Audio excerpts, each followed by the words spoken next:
Pichincha Universal, generando noticias. Bienvenidas, como habíamos dicho, está con nosotros Linda Arias, abogada, integrante del Frente Nacional por la Familia, y Gabriela Montes de Oca, también abogada, integrante esta vez del colectivo Nina Guaremi.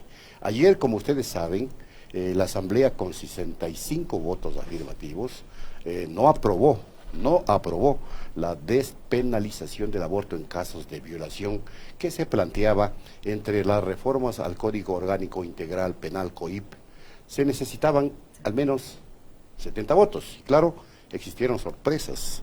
Algunas bancadas que consideraban que tenían asegurada esa votación, pues en el momento de la verdad se dieron con la sorpresa de que al menos 5 o 6 de sus legisladores cambiaron de idea, no se convencieron de la argumentación técnica y decidieron no apoyar esta propuesta que para muchos implicaba una suerte de revolución histórica respecto del tratamiento de esta temática y para otros implicaba romper una serie de circunstancias, más que todo ligadas a una tradición familiar y religiosa.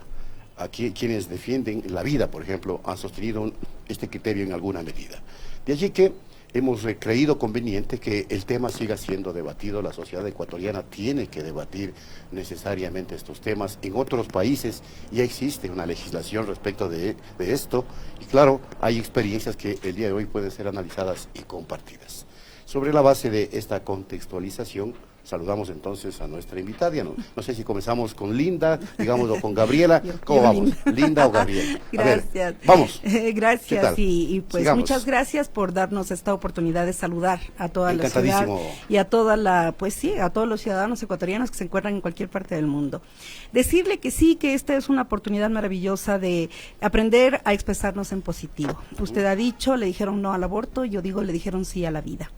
Le dijeron sí a la vida porque hubo una tutela una tutela jurídica expedita en relación a que se vaya a legislar y se legisle, y es el siguiente paso, se legisle para que realmente el problema que se estaba atacando, que es el tema en el caso de la causal de violación a las mujeres, niñas, adolescentes y mujeres adultas, pues se presente una propuesta de ley que realmente haga que el eje del problema, que son las violaciones, vayan a tener una justicia efectiva. Es decir, con esto nosotros estamos ya con la mano lista para terminar, pulir y entregar a los asambleístas un proyecto igual de reforma de ley en el que se tomen unas medidas realmente correctivas, porque de hecho, el aborto, es decir, la matanza del niño por nacer, no va a eliminar las violaciones. Todo lo contrario, todos los círculos cerrados en los que se han dado estas violaciones van a continuar existiendo. Por eso tenemos que ir hacia la sustancia del problema, hacia el violador o la violadora, porque hace algunos meses tuvimos un caso de una mujer que era la que violentaba a una niña, recordarán ustedes, y que fue pues penalizada. Entonces tendríamos que erradicar el problema desde la raíz, no irnos a la consecuencia, porque la consecuencia no nos va a liberar del problema y del problema social que existe, que sin lugar a dudas significa violencia contra la mujer y violencia contra la dignidad humana. Le dijeron no al aborto y sí a la vida, dice Linda. ¿Y qué dice Gabriela? Buenas tardes. Acérquese un poquito al muy micrófono, amable muy amable por la invitación. Yo creo que este es un tema bastante complejo. No creo que le hayan dicho sí a la vida, porque consideremos que cuando una mujer se practica un aborto clandestino, estamos nosotros exponiendo la vida de una mujer, de hecho, a que pueda morir, valga la redundancia de la palabra. Y creo que existe una ambigüedad en esto de qué es lo que estamos defendiendo. Nosotros no estamos promulgando, no estamos propagando que se practique el aborto en un feto de 12, 14 semanas, es decir, nosotros estamos considerando incluso desde cuándo comienza la concepción, desde cuándo existe vida para que un aborto pueda ser practicado. Es decir, con todo el respeto que mi compañera acá se merece, ¿cómo podemos defender la vida de una niña madre que debería llevar una etapa normal de ir a un colegio, etcétera, de vivir su juventud, su adolescencia como corresponde, y no forzarle a tener un hijo a los 11 años que si bien es cierto, ¿qué calidad de vida le podemos dar a un niño a esa edad? Si las personas que tenemos hijos siendo adultas tenemos mucha complicación en cuanto a desempeñar un trabajo, en cuanto a poder erradicarnos, a poder establecernos, no se diga una persona que apenas está comenzando a vivir, y eso creo que violenta totalmente los derechos de esta mujer, de esta niña. Y en cuanto al tema de que las violaciones no van a parar, en efecto no van a parar en cuanto las leyes no sean más rigurosas. Es decir, si no buscamos un paliativo, si no buscamos un plan B para evitar esto, las violaciones van a seguir ocurriendo, porque nosotros vivimos bajo un sistema donde lastimosamente se protege al agresor y cae toda la responsabilidad sobre la mujer. Este es un problema netamente de la mujer, y la que está involucrada en esto es la mujer. Es decir, estamos obligando a niñas de 12 a 15 años, e incluso de menos de edad, a que tengan niños en condiciones en las que ni siquiera los pueden traer. No quisiera ahondar mucho en el tema, pero ni siquiera aquí hay tanta asequibilidad para poder tener o para poder acceder a una adopción, para decir, algo como para poder contrarrestar podría ser que estos niños entren a un plan de adopción. Si hay tantos niños que no pueden ser adoptados, y vuelvo y repito, nosotros no estamos generando una matanza como tal, no estamos generando una matanza, nosotros estamos tratando de hecho de atar esto a un tema médico, que es decir, a ver, podemos interrumpir un embarazo a las 4 semanas cuando un cigoto ni siquiera se considera un feto. No estamos nosotros tratando de matar a una criatura, a un feto de 12, 14 semanas, que eso sí ya constituye algo de hecho mucho más complejo aún. Entonces, para nosotros esto sí ha sido un golpe bastante fuerte, pero no nos van a callar. Nosotros vamos a seguir movilizándonos, nosotros vamos a seguir aportando con nuestras ideas, porque de la misma manera que los pro vida defienden su postura, su posición, nosotros vamos a defender la postura, la posición, porque nuestra posición, porque nosotros estamos directamente atados con niñas de 11, 12 años que uno se desgarra al ver y decir, me violó mi abuelo, mi primo, mi padrastro, etcétera. Entonces no podemos revictimizar a la víctima diciéndole, encima de eso tú estás obligada a tener esa criatura que posiblemente no puedes querer, porque cómo uno puede querer psicológicamente al hijo de un agresor. O sea, es decir, habría que tener un proceso, ayuda psicológica, psiquiátrica, para decir, perfecto, este niño es mío, pero ni aún así nada es escrito en piedra para decir que una madre que espera el hijo de un agresor puede tratarlo como quien espera a un hijo que uno lo planificó. Claro, que fue concebida de manera normal, es una ambigüedad bastante grande. Y como vuelvo y repito, nosotros como colectivo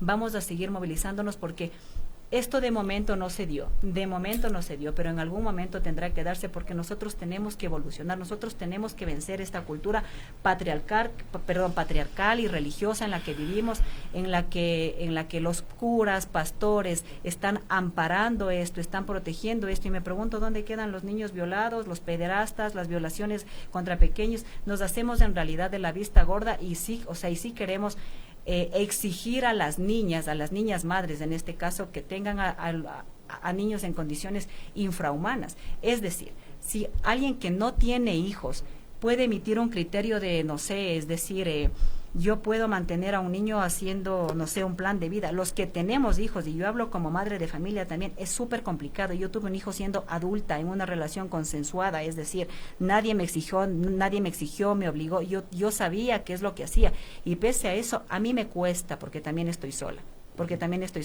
No quiero imaginar qué le cuesta a un niño, a una niña de 11, 12 años criar a un hijo, y ni siquiera quiero imaginar la posición de los padres frente a eso, al saber que su pobre hija, y que las leyes ni siquiera la amparan en este país, que debe verse obligada a tener al hijo de su agresor. Ahora, ¿por qué se niegan, Linda, a evolucionar? Y siguen con esta concepción arcaica. Bueno, tiene una carga, ¿no? Una carga cognitiva de su parte, ese comentario, en el sentido estoy tomando lo que acaba de decir sí, pues, Gabriela. Sería mucho más práctico si es que nos preguntamos, ¿realmente es evolución? Y realmente es está el debate, parece el debate. Sí, pero ya, ¿realmente es evolución hacia progreso o estamos evolucionando hacia qué? Sí. Gaby ha dicho algunas cosas sobre las que me gustaría y me encantaría puntualizar. Encantado. El tema para nosotros, para todos los profesionales por la vida, es atacar la esencia y la raíz de estas consecuencias, no la consecuencia. ¿Cuál es la raíz, estimado Washington? El tema es la hipersexualización que se ha dado a nuestras nuevas generaciones. Y a mí me pueden decir retrógrada, probablemente sí. Soy retrógrada porque creo que todas las personas tenemos que vivir nuestro proceso de madurez personal, emocional, afectiva, sexual, en la forma en la que estamos diseñadas para hacerlo. Cuando nosotros damos, y como es lo que ha sucedido, y estoy hablándole de las generaciones que ahorita están entre los 20, 25 años, no sé qué edad tenga Gaby, cuando hablamos con estas personas sabemos que desde los 10 años, 11 años, de lo que se les habla no es de autoestima, no es de la valía personal que la vida de cada uno debe tener, no es de un proyecto de vida que sea realmente palpable y por el cual puedan trabajar, manejar y caminar.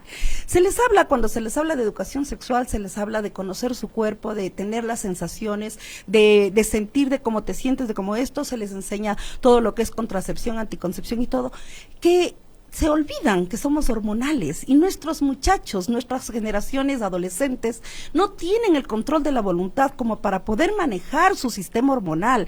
Entonces, después de una clase práctica en la que les enseñan con pues cosas de madera, como poner un condón, como todo, lo único que quieren, y tienen al acceso ellos, lo único que quieren es probar a ver cómo es, y realmente es como les dicen, por supuesto. Entonces, ¿cuál es el punto? El punto es revisar todo este currículum de educación sexual, no para no darles educación sexual, eso no estoy, la evolución sería a la forma en la que nosotros podemos aceptar y proyectar la sexualidad de nuestras nuevas juventudes. Es que no son mitos. Tema, es que hay mitos. A ver, yo pienso que ahí hay un sesgo que yo no creo que sea un mito, yo creo que ha sido falta de educación. Y yo sí quisiera que recordemos que el tema de la educación es un derecho que el Estado es el primero que está obligado a darnos y a permitirnos que ejerzamos. Así como hay experiencias como la de Gaby, que nos acaba de manifestar y muy transparentemente, Gaby, pues, que es madre soltera, y que decidió y consensuó y bla, bla, bla. Así también habemos familias en donde el padre no es el abusador, no ha habido padre abusador, tenemos hijos bien criados, hemos tenido la oportunidad de hablar con los hijos, hay de todo. Pero yo creo que en este tema no hay que personalizar, más bien hay que pensar en el bien social. Y el bien social no es que nuestras niñas estén embarazadas, no lo es. Pero tampoco es el bien social que nuestras niñas vayan a quirófanos, o peor todavía, a través del internet consigan citoteco, misopostrol, y no les digan lo que realmente pasa con su cuerpo. Ese es el problema. Obligarles a ser madres no es el problema es seducirles y en cierta forma motivarles a vivir una sexualidad prematura. Ese es el problema. En el caso de una violación, eso no pasa. No, estoy hablando y refiriéndome a los temas que Gaby decía. En el tema de la violación, pensemos, y pues ustedes también deben haber escuchado como nosotros, que se proponía inclusive una castración química. Y cuando nosotros escuchamos, decimos, a ver, ¿la castración química quitaría las violaciones? No. La persona que tiene en su psiquis algo que no está funcionando correctamente, va a buscar lo que quiera con tal de tener su... ¿no? Claro, pero ese es el trabajo que debe tener el Estado con... El rato que yo sé que una persona NN está teniendo accesos carnales indebidos con niñas, niños o con gente adulta, lo que yo tengo que hacer es hacer el proceso de la denuncia, ser lo suficientemente fuerte contra un sistema que no ha sido efectivo. Y ahí es en donde entra la responsabilidad del Estado. Cuando hablamos de un Estado salvador, recordarás, teníamos en una resolución de octubre del año pasado en donde nos quitaron la patria potestad en los derechos de salud sexual reproductiva de nuestros niños adolescentes, el Estado externo salvador, ahí es en donde debería operar, con justicia efectiva, de tal manera que las personas que por cualquier razón, porque a veces inclusive quienes tienen estos abruptos sexuales son por experiencias vividas. Es gente que tiene algo que ha marcado su vida y eso es lo que hay que atender, que se convierte en un problema psicopatológico. Entonces, no es que las niñas estén obligadas ni a vivir un embarazo tormentoso ni tortuoso, porque los embarazos son hermosos en el momento debido y con la persona de vida, y no están obligados a parir, porque las mujeres que parimos somos felices porque damos vida. Parir es lo más hermoso porque ves proyectada tu vida en la persona a la que estás dando vida. Las veces que tenemos la fortuna de tener esos hijos bienvenidos, bien llegados, con un proyecto de vida claro, que ojo que ahí salen de escenario todos los violadores, a quienes no se les ha dado la atención requerida. La atención, que estoy hablando en términos positivos, porque debe darse una atención jurídica, una atención judicial, expedita, oportuna y suficientemente equilibrada. Correcto. O sea, vamos atendiendo lo que tiene que atenderse. No vayamos con esto de obligarles a las niñas a tener una maternidad. Eso suena terrible, pero no es que no se les obliga, es que es peor meterles citoteco, misopostrol, y es peor todavía hacerles por voluntad y consensuado irse a una cama ginecológica, abrir las piernas y que les metan curetas. Eso es mucho más traumante. Un trauma sobre otro trauma, cura, sana, la niña va a ser feliz. Tenemos diferentes ópticas y yo respeto totalmente la óptica que tienen y la visión que tienen las personas que promueven el aborto. Lo respeto, pero sí invito, y es lo que hacemos, invitarles a reflexionar más allá, a pensar más allá y a ser actores positivos de una sociedad en la que este tipo de delitos ya no existan. Probablemente estoy hablando de una utopía, pero por lo menos deberían bajar en nivel. Hablamos de 4.600 violaciones, 7 diarias y bla, bla. ¿Y dónde están los violadores? ¿O hay uno que se repite 4.700 veces? ¿O son 2, son 10? ¿Dónde están? ¿Dónde están? Las niñas van a estar... Nosotros trabajamos con niñas violentadas. Y te digo, un montón de programas. Trabajamos con niñas violentadas y lo único que a ellas les restaura es verles bien metidos en la cárcel, porque... mi idea no es ni siquiera que deban permanecer en la cárcel, porque hemos visto lo que pasa en las cárceles. La idea es que les manden a la selva a hacer carreteras, a hacer obras, a hacer algo en donde la actividad física que tengan no les permita tener pensamientos dañinos para con nuestras niñas o con nuestras mujeres o con nuestros niños, porque de la violación a los niños no se habla nada. No hay embarazo. Estamos en un debate, una conversación con Linda Arias, integrante del Frente Nacional por la Familia, y Gabriela Montes de Oca, integrante del colectivo Nina Guarmi, sobre el tema aborto. ¿Están ustedes dispuestas a reflexionar en esta idea que plantea Linda Arias para luchar y defender la vida? Porque, ¿o son ustedes en contra de la vida? ¿Cómo les entendemos? En contra de la vida, de hecho no. Nosotros queremos salvar la vida de estas niñas que mueren en quirófanos, como mencionaba Linda, usando citotec, misoprostol, etcétera. Nosotros estamos a favor de la vida y nosotros estamos a favor de la vida digna. Recordemos que nosotros tenemos un Estado garantista de derechos, ¿no? Que me parece que estamos dejando este tema súper suelto, súper en el aire. Es decir, yo sé que suena terrible, como decía Linda, obligarle a una niña a ser madre, pero es lo que está pasando. No podemos nosotros usar otro término que no sea eso, porque eso es lo que está pasando. Difiero mucho del criterio de Linda en cuanto a las relaciones, en cuanto al inicio de la sexualidad en los adolescentes, porque si yo mal no recuerdo, y creo que muchas de mis generaciones, incluso de las que están más atrás, me darán la razón, el tema sexual era un tabú en las familias. Es decir, topar un tema sexual y decir, veo este cambio en mi cuerpo, tengo esto en mi cuerpo, era como que, por Dios, cierra la boca, tú no hables de eso. Nosotros queremos quitar ese mito y decirlo de una manera más amplia, más óptima, más objetiva, no para que los adolescentes hagan un libertinaje, o para que adolescentes, chicos, chicas, o hombres y mujeres hagan uso de un libertinaje, pero sí hagan uso de una sexualidad más responsable. Porque, es decir, yo creo que el vivir una sexualidad responsable tampoco tiene que ser penado, o sea, siempre y cuando la persona sea adulta, que en realidad nosotros no estamos ahondando en ese tema porque estamos tratando temas de violaciones, estamos tratando temas de ultrajes sexuales, no estamos tratando un tema consensuado en el que una chica de, me invento, 20 años con su novio de 20 años decidieron tener un coito, de producto de eso existe un embarazo.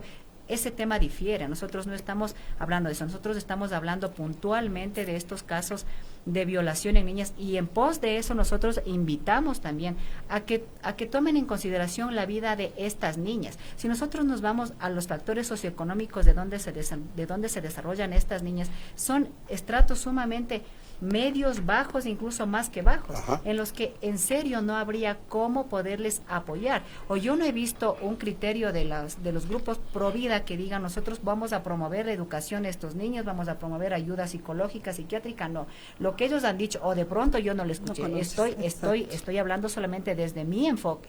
Es lo que veo que están hablando de que matar es un crimen, etcétera, pero me pregunto yo, ¿cuándo comienza la vida? O sea, ¿cuándo nosotros estamos hablando de una concepción como tal? Y no estoy indagando en el tema religioso, estoy hablando del tema médico, de cuándo inicia una vida y de cuándo es prudente realizar una interrupción del embarazo bajo estas circunstancias. Nosotros estamos completamente a favor de la vida. Linda mencionó algo que es muy coherente, de que cuando uno tiene un hijo en una circunstancia óptima, favorable, con la persona que uno ama, la cosa cambia. Y es decir, y cuando uno tiene un embarazo en una circunstancia que no es óptima, pero que uno sabe que fue responsabilidad de uno, la cosa se vuelve más complicada, pero vamos a ser sinceros, pongamos los pies en la tierra y decir, yo cometí no un error como tal, pero sí tomé una decisión que acarreó esta consecuencia y yo soy responsable. Como Linda decía, es en el caso de mi hijo. Si yo tuve un embarazo siendo soltera, siendo bastante joven igual, pero yo sabía que a mí nadie me obligó y sin embargo yo soy responsable de mis actos sola y digo, yo lo llevo de esta manera. Y no quiero decir con esto que sea fácil. Esto es, de hecho, súper difícil. Criar a un hijo sola es muy difícil y peor aún. Inclusive en pareja es difícil. Exacto, en pareja. Y peor aún cuando este hijo es producto de una violación, se torna aún más difícil. Nosotros también estamos tratando de canalizar la manera de cómo evitar la implantación o la fecundación del óvulo con el espermatozoide en estos casos de violación, incluso para evitar un posible, no sé, una posible visita al quirófano y que la chica sea intervenida quirúrgicamente y evitar esa concepción. Pero incluso los grupos pro vida y religiosos que son muy, muy metidos en este tema, incluso fundamentalistas, están en contra de esto, que yo creo que si estamos un poco, ¿qué puedo decir? Un poco empáticos también, esto también sería un plan emergente que curaría o sanaría o ayudaría en el mejor del caso. O algo más que decía Linda, que no se va a parar las violaciones. En cuanto nosotros no cambiemos el régimen que tenemos, evidentemente aquí nada va a cambiar, delincuencia, robo, crimen, nada va a cambiar. De hecho, esto sigue en auge porque lastimosamente estas leyes están hechas para cubrir a las personas que hacen estos delitos. Entonces, yo creo que el tema de la castración química, que Linda también mencionaba, que castrar no curaría o no erradicaría esto, yo creo que sí frenaría en algo. Porque si es que nosotros vemos estos países en Arabia Saudita, estos países de Oriente, o sea, vaya, con que le corten el dedo a uno, creo que la gente tiene miedo. Y uno ha visto estos reportajes de que uno deja las cosas allí y las cosas quedan allí. Entonces, es decir, nosotros también somos seres impulsivos y repetitivos. O sea, si nosotros vemos que a uno le fue mal, es como que nos queda el precedente de que, o sea, si yo lo hago, si yo repito esa conducta, pues me va a ir mal a mí también. Pero en efecto, como eso aquí no se practica, como la gente entra a la cárcel y luego sale, y luego ni siquiera estas chicas tienen acceso a la justicia. Por decir, si una chica que fue violada puede acceder a un abogado a un abogado que no sea defensor público, que no le cobre, esto es muy improbable. Entonces estas chicas ni siquiera tienen acceso. Y es decir, contar la historia de ellas y volver a recapitular toda la escena de su violación, toda la violentación que sufrieron, también es duro. Revictimizar, ¿no? Exacto, es revictimizar nuevamente, y eso es un tema súper complejo. Entonces, yo quiero finalizar con esto. Nosotros estamos a favor de la vida, nosotros queremos, de hecho, un método paliativo, evitar este tema de la concepción, y si es que ya hubo concepción, evitarlo con una interrupción del embarazo, no con el objeto de matar a una criatura, sino en un término oportuno en la que en serio no se considere vida como tal a un cigoto, y decir, es prudente practicar una interrupción del embarazo, porque eso evitaría de hecho más mendicidad, evitaría más pobreza, porque si vemos, esto se repite, es una cadena. La chica está con su hijo, posteriormente esta criatura también vuelve a tener hijos en el mismo sentido, y de eso no se trata. Entonces, si nosotros tenemos un Estado garantista, ¿dónde están garantizando los derechos de estos niños producto de estas violaciones? Porque por lo que yo veo... Bueno, corresponde a Linda. Creo que hay muchas cosas que quiere replicar. Muchísimas. Y le vamos a escuchar a Linda Arias. Muchísimas. Pues decir a toda la audiencia que nosotros sí tenemos casas de acogida en donde sostenemos a niñas que han sido violentadas y que están en riesgo, y a mujeres adultas también. La tarea que hacemos es darles justamente todo lo que está pidiendo Gaby. Tienen asesoría legal, tienen asesoría ginecológica, médica, tienen inclusive, para quienes logramos salvar niños, tienen una canasta mensual, tienen la atención ginecológica en el momento del parto, tienen todo. Así es que sí trabajamos, pero no somos Estado, no somos el país y no contamos con recursos que el gobierno nos asigne, política pública, que el gobierno nos asigne para hacerlo. Si esperaríamos que el gobierno asigne para hacerlo, realmente estaríamos en la realidad que Gaby cuenta.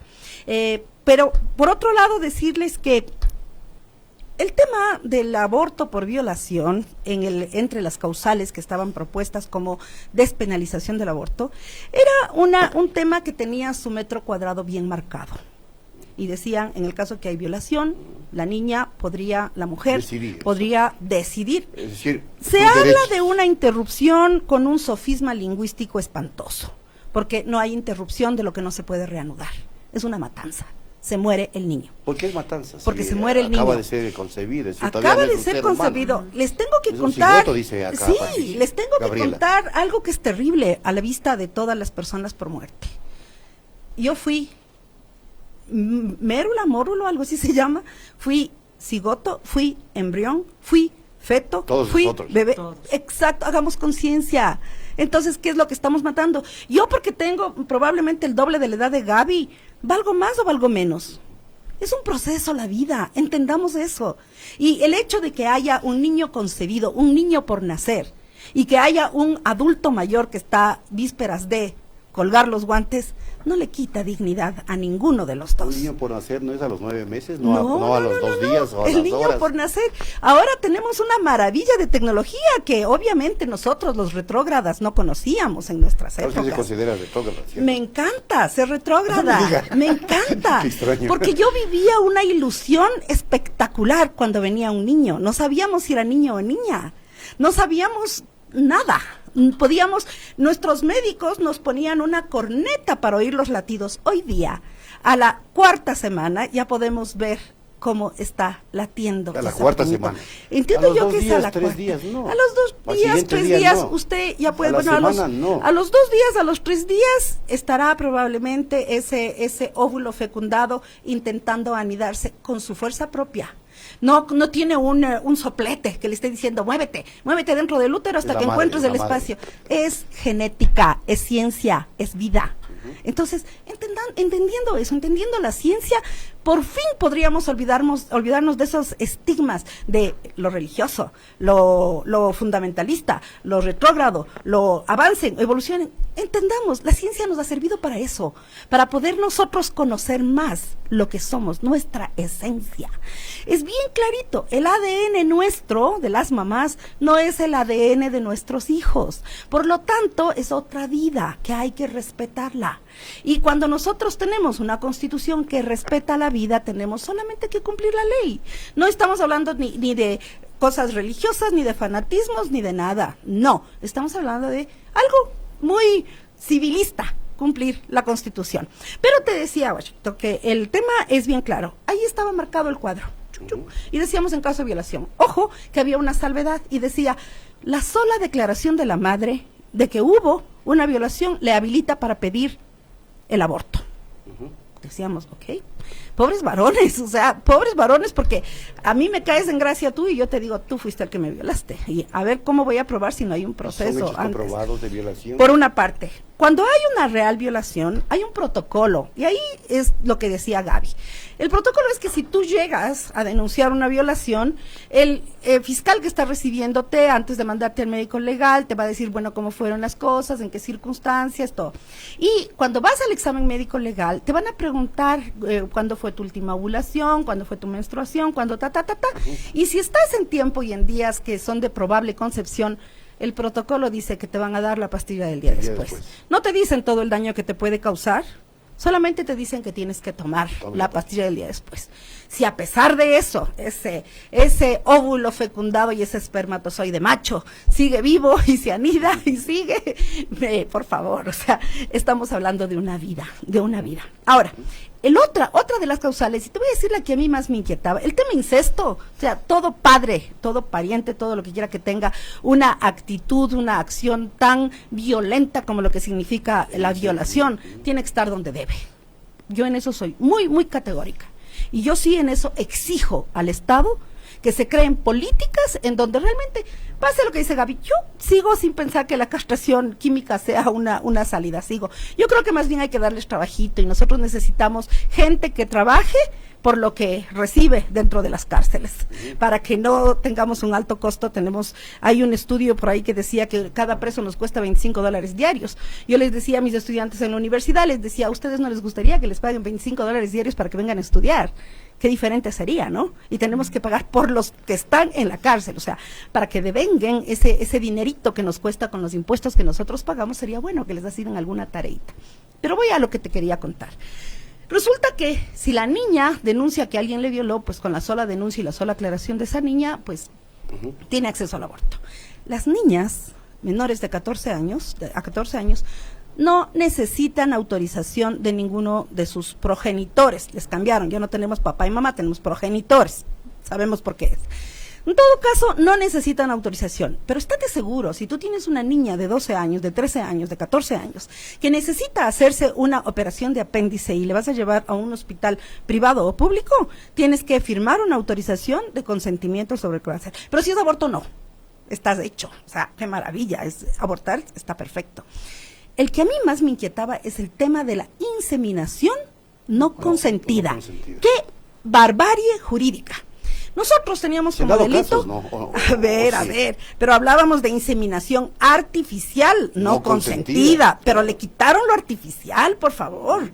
Entonces, para los que sabemos leer, y probablemente tengamos una mala intención al leer las cosas, a mi criterio, y soy responsable de lo que digo, ese usar el término inseminación como un sofisma lingüístico, quería equipararse a concepción o a fecundación no consentida. Tanto así que después de que nosotros expusimos lo que significaba eso en la ley, hubieron muchos twitters que nos explicaban y decían, claro, es decir, tú consientes en tener relaciones sexuales con X persona. Y esa persona, el momento en que estás teniendo relaciones sexuales, se saca el condón y te deja embarazada. Eso es una inseminación no consentida. Nos daban la razón. Eso abre la puerta para lo que quiera. El rato que yo me siento embarazada y simplemente no me da la gana de tener el hijo, voy y le pido al Estado, practíquenme un aborto, aquí estoy y usted es obligado, porque la ley así lo dice, porque fue no consentido. Es decir, lo que quiera eso era legalizar el aborto. Eso es bien clarito, Y yo entiendo que quienes proponen la ley tienen buena fe, quieren hacer las cosas bien para las pobres chicas, para defender los derechos de la salud sexual reproductiva de las mujeres, que queremos y debemos tener los hijos cuando queramos y con quien queramos, pero para eso, simplemente, mira, si no te quieres cortar, no pases el cuchillo por tu dedo, pues así de simple. Si quieres perder el dedo, pásate el cuchillo por el dedo. O sea, es bien simple. La lógica humana nos está haciendo perder el norte. A ver, ¿por qué pierden el norte? Es que ahí está el debate, porque las posiciones son absolutamente contrapuestas, Gabriela. A ver, ¿por qué pierden el norte? No pierdan el norte. Pero yo no dije eso, o sea, yo solamente dije qué es lo que está pasando, dónde está la lógica humana. Nosotros honestamente no estamos perdiendo el norte. Es decir, la palabra inseminación, entiéndase a un acto que una mujer va a tener una concepción a través de un método, a través de una ayuda, no, o sea, no quiere decir exactamente a través de un coito, o sea, es decir, de pronto había una ambigüedad en la ley que podía haber sido subsanado. Estaba pero, ahí sujeta a debate, eso ¿no? Estaba tal vez un poco tomado a la ligera, pero la palabra como si es inseminación, o sea, es como que literalmente alguien llega con su esperma y me lo clava en mis genitales y eso no fue consentido, o sea, a eso creo que había que modificar, sí, pero decir que es tal cual como Linda lo está planteando, así de monstruoso, de que en serio hoy me embarazo de A y mañana yo quiero a B y resulta que con A ya no quiero nada, entonces hoy me practican un aborto, no era así, o al menos yo de lo que leí, o de pronto yo estoy leyendo mal, tengo que volver a, no sé, a tomar clases de lectura, no lo interpreté de esa manera, o sea, yo lo estoy parafraseando de lo que yo comprendí y yo no lo entendí así. Ahora, en el tema, yo creo que Linda está tocando mucho el tema de de un embarazo consensuado, y nosotros no estamos manejando eso, para nada. Nosotros no estamos manejando ese tema de que yo vivo mi sexualidad de la manera en la que a mí se me plazca, y si ahí se me escapó un embarazo, pues el Estado me tiene que ayudar. Nosotros no estamos hablando de ese tema. Nosotros estamos ahondando netamente en los temas de las violaciones. Y Linda tocó algo que en serio no quería yo meterme en ese tema, porque yo médico no soy, y Linda dijo algo que es muy cierto. El tema científico ahora nos da pero unas aristas, un abanico de opciones espectacular, en la que se comprueba que no hay vida en la concepción. O sea, yo voy a decir, el otro día nos explicó aquí un yo voy a médico decir sobre eso. exactamente eso, porque yo médico no soy y no quiero hablar de un tema médico porque yo no estudié medicina, pero yo vi a alguien y que lo hizo de una manera tan proactiva que decía, a ver, esto es una célula que se une con otra, de manera que en la concepción no existe vida. Entonces, ¿qué vida es que están defendiendo? Una vida que todavía no existe, una vida que está todavía por formarse. Entonces, como abogada también Linda entenderá que el no nacido, que en este caso se habla legalmente del nasciturus, es de un niño como tal en el vientre formado, que es decir, estamos matando a un no nacido o a un nasciturus, como yo decía, pero no estamos matando nosotros a un conjunto de células.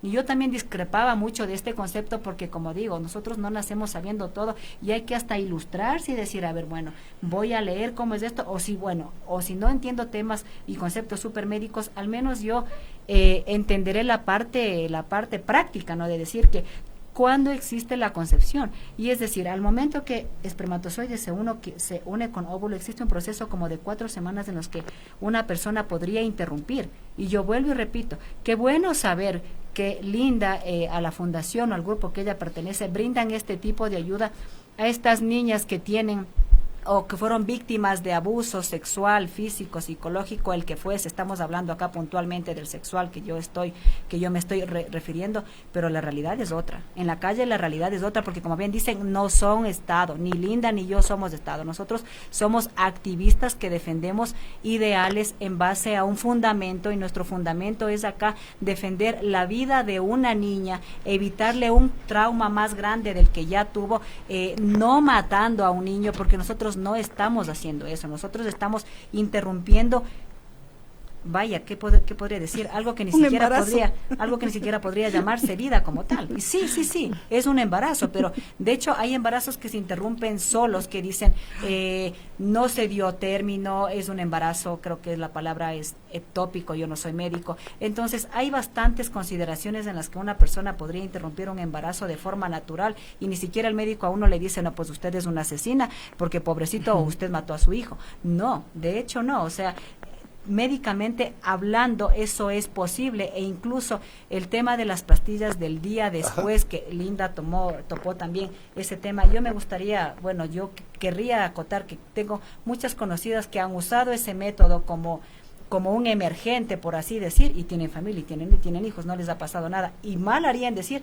el médico no les dijo, el médico les dijo cuál es la consecuencia, es decir, cambios en el estado de ánimo, adelantos en la menstruación, etcétera, pero no es algo más allá de. Me pregunto yo, ¿por qué sale al mercado un producto si es tan dañino para las mujeres, es decir, para la fertilidad de las mujeres? Sería un absurdo. Entonces, desde que está en el mercado es porque este producto fue testeado, fue probado, tiene registro sanitario, y porque es un método emergente, es un método de ayuda que podría ayudar a evitar un embarazo. O sea, si nosotros nos remontamos pero atrás, las mujeres ni siquiera podían usar anticonceptivos, porque la tonta idea de que el padre les dijo, no los hijos que Dios les mande y los hijos de un rondador ahí.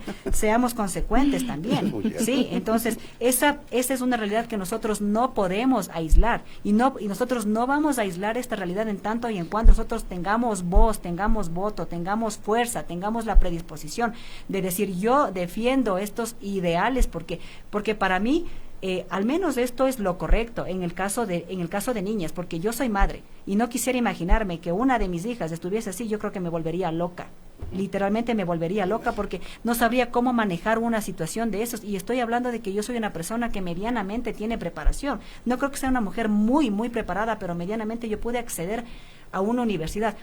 ¿Qué hay de estas pobres chicas que ni siquiera terminaron la escuela? Y yo vuelvo y repito, la solución no es el grupo de ayuda, el grupo de apoyo, la solución es cortar esto, y de la manera en la que se corta, es decir, yo veo también un poco burdo este tema, este concepto que dijo Linda, si no quieres embarazarte no te pases el dedo por el cuchillo, entonces yo tengo la culpa de que yo salgo a la calle y me viola un descriteriado. Las niñas no tienen la culpa de eso, las niñas no están buscando eso. Estos son temas puntuales, o sea, es decir, porque la niña se vistió de tal o de cual manera, porque esa es la concepción que de hecho tiene este sistema machista. Alguien le violó, ¿quién le mandó a andar a esas horas? Por favor. ¿Cómo que quién le mandó a andar esas horas? Yo como mujer, como ser humano, debería estar en mi derecho de transitar como a mí se me plazca, porque yo no puedo imponer una moda, no puedo imponer una doctrina, no puedo imponer una manera en la que yo siento que está bien y que todo el mundo tiene que seguir. Nosotros tenemos que respetar la ideología y la postura de las demás personas. Totalmente. Para poder vivir y coexistir en... Correcto, a ver, nos quedan 6 minutos a las dos amigas que nos acompañan para hacer las reflexiones finales. Y yo quiero hacerles una pregunta, a lo mejor es muy profunda, pero no quería quedarme con aquello. ¿Es posible que en estos temas que tienen una base de decisión tan trascendente para la vida de un país, inclusive para su sociedad, se inmiscuya la Iglesia, por ejemplo, cuando este es un Estado laico? Y eso es lo que pasó, lamentablemente, en la decisión que se abordó el día de ayer en la Asamblea. Bueno, de hecho... A ver, también no me parece, exacto, para nada. A ver, les dejo para que terminen 3 minutos, sí. 3 minutos. De hecho, esa es una lectura de algo que, que tienes tú. Yo creo que los asambleístas pudieron y tuvieron la oportunidad de hacer una lectura de todo el documento que estaba programado para presentarse. Hubieron muchos problemas en cuanto a la redacción. Por ejemplo, otra de las causales para que se despenalice y se legalice el aborto era la malformación del niño, que en principio tenía al final del artículo tú leías que sea afianzado, que sea acreditado por un médico perito experto. El momento de la votación desapareció lo del médico, y eso podemos revisar los proyectos y verlo. El tema de que se influye o no influye a la religión, yo les invitaría a pensar en que existimos personas que somos seres integrales, en donde nosotros nos reconocemos hasta nuestra parte cognitiva, nuestra parte sensitiva y nuestra parte espiritual, que podría estar confundida con la parte esotérica. Pero también existimos en el mundo personas que entendemos que tenemos otra parte espiritual que tiene que ser cultivada de X, Y o Z forma. Llámense Buda, llámense lo que ustedes quieran imaginarse. Y ese es un derecho que está reconocido en la Declaración de Derechos Humanos, en donde nos permitimos reconocer la libertad de profesión de religión a todas las personas. Que en el Ecuador se quiera este tema del aborto estigmatizar como un tema religioso y siempre estén personas que, no sé, desconozco hasta qué punto han cursado cursos de teología, si tienen algún grado en esto para poder hacer un análisis realmente científico, fundamentado, profundo, desconozco, pero que quieran estigmatizar, no. Yo he tenido la oportunidad de participar, como ahora contigo, en muchas otras entrevistas en donde lo que menos hago es mencionar ni la religión, ni a Dios, ni a nada. ¿Por qué? Porque los temas que ahora nos ocupan en cuanto a la vida, y gracias al conversatorio que tenemos, son antropológicos, científicos. No son un tema exclusivamente sociológicos. Son un tema que tienen una combinación multidisciplinaria que nos obliga a tener un enfoque psicológico, un enfoque pedagógico, un enfoque ginecológico, un enfoque legal, un enfoque multidisciplinario. Y es ahí, exacto, es ahí en donde nosotros nos cuestionamos, y tal vez podría hacer esta aseveración a título personal. Yo me cuestiono porque si las personas creen que no hay vida, ¿para qué abortan? ¿Para qué abortan? O sea, seamos coherentes. Yo siempre he dicho, tenemos que tener una coherencia de vida, tenemos que tener una coherencia legislativa y tenemos que intentar vivir en coherencia con todo lo que pretendemos vivir. Pidamos un país de paz dentro de nuestras diferencias, que no se eche sangre. ¿No? ¿Viste ahora lo que pasó en la Asamblea? Me pareció terrible.